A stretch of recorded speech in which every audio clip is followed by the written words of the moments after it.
Here is how to get set up to impose PDF files in under a minute. Once you activate your account, you need to either select a template from the System Templates list or create your own. A template is the layout you want the system to output.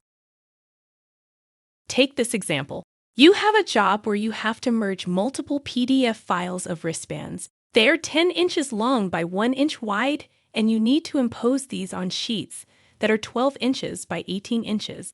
Here are the values you would enter to create a template for this job.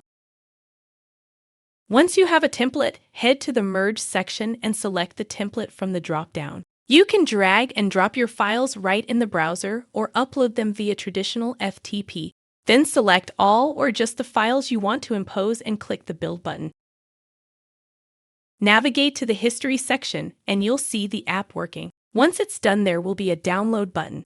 That's it. Email us at info@filesplice.com with questions and look in the description below for more detailed instructions on the functions and features.